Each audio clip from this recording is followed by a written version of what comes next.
Salut Benjamin, comment vas-tu? Bah super Marc-Antoine, et toi, quoi de neuf? Ouais, bah quoi de neuf, confinement. Qu'est-ce que tu veux que je te dise? Comme tout le monde en ce moment en France. Écoute, merci d'être disponible aujourd'hui. Est-ce que tu peux te présenter rapidement pour tous ceux qui vont regarder cette interview? Ok, donc moi je suis Benjamin, je suis un des fondateurs d'une entreprise qui s'appelle QuickText et dont on va parler un petit peu plus aujourd'hui. Ok. Est-ce que rapidement tu peux nous dire à quoi ça sert QuickText? Bien sûr, alors bon, QuickText, on a trois sujets essentiels, d'accord? Aider les hôtels à augmenter leurs ventes directes, Ok. réduire la charge de travail au niveau notamment des équipes de réception bah, pour réduire les coûts opérationnels des hôtels, ce qui est plutôt appréciable quand on est dans un contexte où la demande et les chiffres d'affaires hôteliers sont un petit peu en berne. Ouais. Et enfin, on a un dernier axe qui consiste à comment permettre aux hôtels de s'adapter aux clients qui attendent de plus en plus un service qui soit personnalisé et instantané. Pour résoudre un petit peu ces trois objectifs, on utilise une technologie nouvelle qui s'appelle l'intelligence artificielle. D'accord. Alors ça, c'est une expression qui, pour beaucoup, ont entendu dans les films de science-fiction, mais ne comprennent pas forcément. Est-ce que tu peux essayer, pour nous tous qui ne sommes pas des spécialistes, de vulgariser le terme intelligence artificielle pour nous expliquer ce que ça veut dire? Effectivement, il y a beaucoup de fantasmes sur ce que c'est l'intelligence artificielle, donc je vais essayer de vous l'expliquer de la façon la plus succincte possible. Donc l'intelligence artificielle, on a l'impression que c'est une seule chose, mais en fait c'est trois choses. D'accord? D'accord. La première, ça serait un projet qui consisterait à reproduire toutes les fonctionnalités d'un humain. Ça serait donc un peu un projet Terminator. Donc ça existe très peu, où il n'y a qu'une seule compagnie au monde qui peut le faire, ça s'appelle Google. Et là, oui, avec un projet qui s'appelle Google DeepMind, que vous pouvez éventuellement regarder sur Internet, bah, là, peut-être, ils vont finir par construire un Terminator qui va tous nous tuer. Mais ça, c'est D'accord. pas QuickText, d'accord? C'est pas nous, Ok. d'accord? Nous, on utilise les deux autres fonctions d'intelligence artificielle qui sont le big data. Donc, c'est comment est-ce qu'on arrive à travers une grande quantité de données, par exemple une grande quantité de conversations entre des hôtels et leurs clients, bah, comment est-ce qu'on arrive à en sortir de l'intelligence, comment est-ce qu'on arrive à ressortir des tendances, des modes de consommation, etc., qui vont D'accord. nous permettre après bah, d'utiliser ces informations pour faire du marketing. Et on a aussi un autre champ qui, pour nous, est notre champ d'application principal, qui est le Natural Language Understanding, ou compréhension du langage naturel, D'accord. puisque nous, en fait, on fait donc des assistants virtuels ou des chatbots qui permettent aux clients d'interagir dans leur langue 24 heures sur 24 et 7 jours sur 7 avec l'hôtel pour obtenir des réponses à tous leurs questionnements, puisque tout simplement, il n'y a rien de plus facile pour un client que de demander ce qu'il veut, et à condition d'être capable de lui donner exactement ça, que ce La soit bonne. une demande de D'accord. réservation, une information sur le check-in, sur les activités à faire à proximité, tout ça. D'accord. Donc, pour résumer, et on va voir si j'ai bien compris, QuickText aujourd'hui, c'est un petit robot qui va pouvoir discuter avec des clients. Donc, on va le mettre sur le site internet d'un hôtel. Des clients vont pouvoir poser des questions.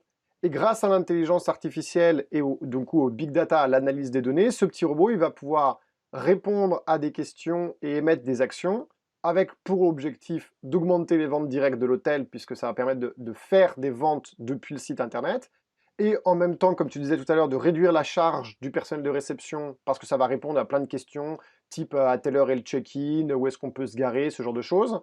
Et du coup, ce qui va permettre ce service personnalisé et instantané. C'est ça. C'est ça, ok, super.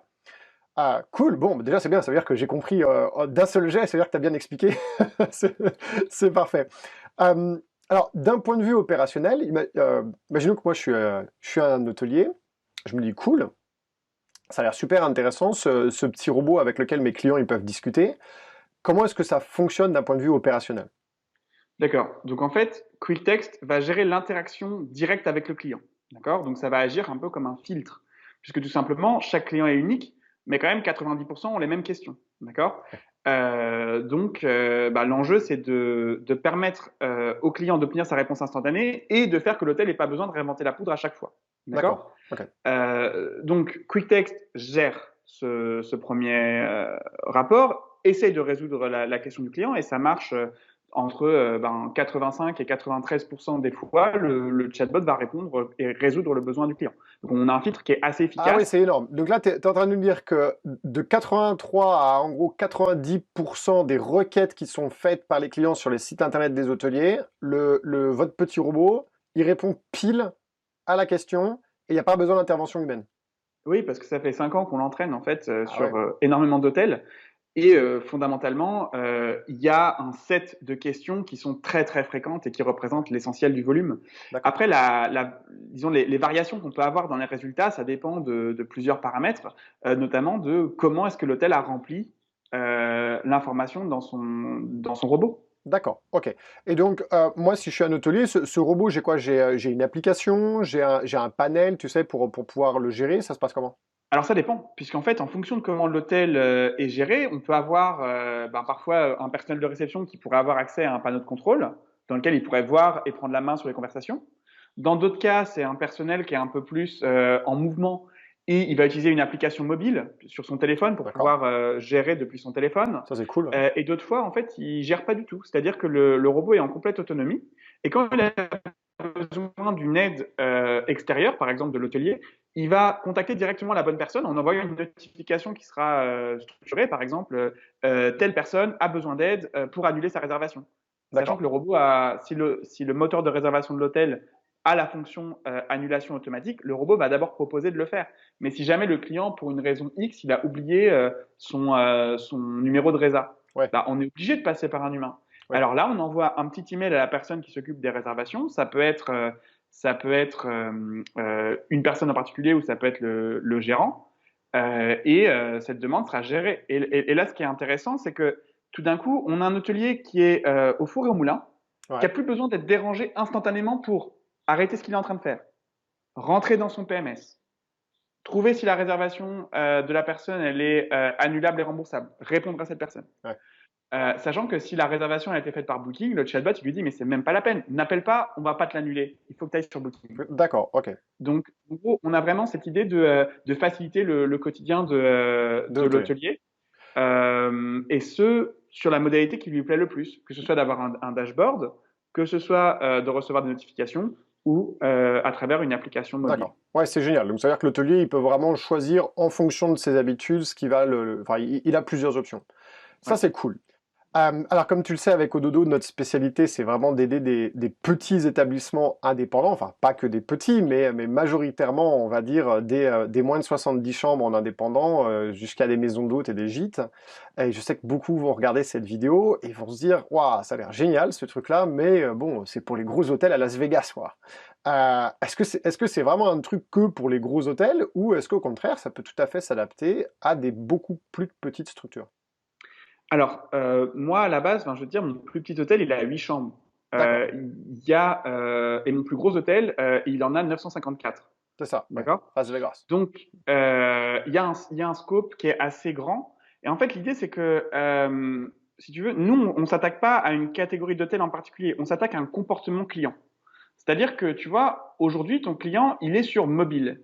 Et le mobile, bah, tu vois, c'est un outil qui a une ADN propre. Et l'ADN du mobile, c'est l'interaction.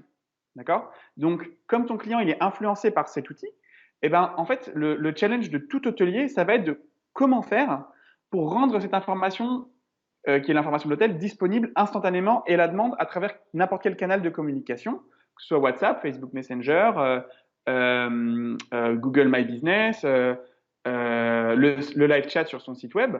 Tous ces canaux-là, c'est des canaux qu'on sert et qui, ben, en fait, ont le chatbot qui permet d'accéder à l'information de façon instantanée.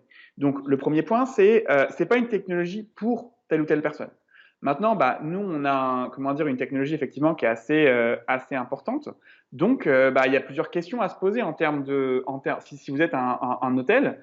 C'est pas est-ce que cette technologie elle est pour vous ou pas, c'est est-ce que c'est le bon moment pour vous.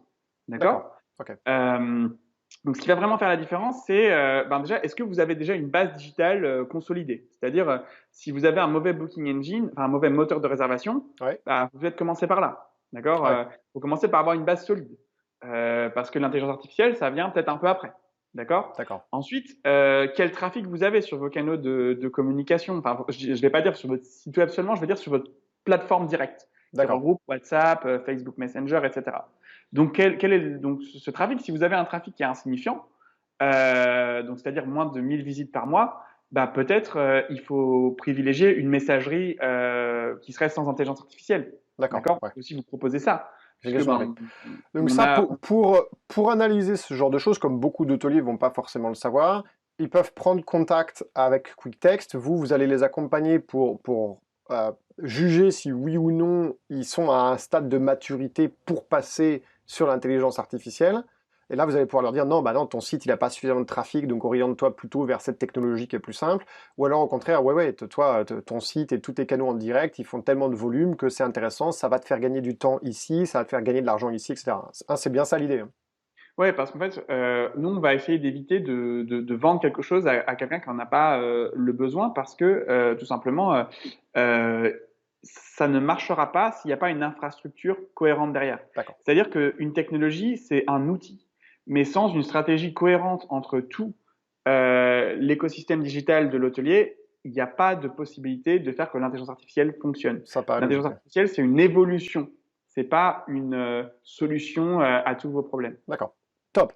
Comment faire pour te contacter ou contacter QuickText pour les hôteliers qui vont regarder cette vidéo, qui sont curieux, qui veulent en savoir plus, qui veulent un mini audit de leur trafic pour voir si ça peut être performant pour eux? Alors, pour un mini audit de leur trafic, ils peuvent le faire eux-mêmes sur Google. Hein, il y a Google Analytics, c'est très pratique pour ça. Et c'est salutaire, hein, même même sans me contacter et sans intelligence artificielle, c'est vraiment salutaire de savoir d'où vient son trafic et s'il est important ou pas.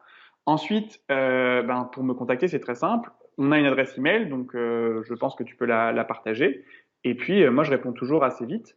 Donc voilà, n'hésitez pas. Super. Eh ben oui, on va mettre ça à l'écran et dans la description de la vidéo YouTube pour tous ceux qui sont intéressés. Ok. Super, Benjamin. Eh bien, écoute, merci beaucoup pour ton intervention sur ce sujet qui est passionnant. On parle de temps en temps de l'intelligence artificielle avec Ododo, mais on n'a jamais eu une explication aussi profonde que celle que tu viens de nous faire. Bon courage pour la suite de l'aventure QuickText, et puis on se reverra peut-être à l'occasion quand un jour le monde sera réouvert pour se faire un resto ou plus. Avec plaisir.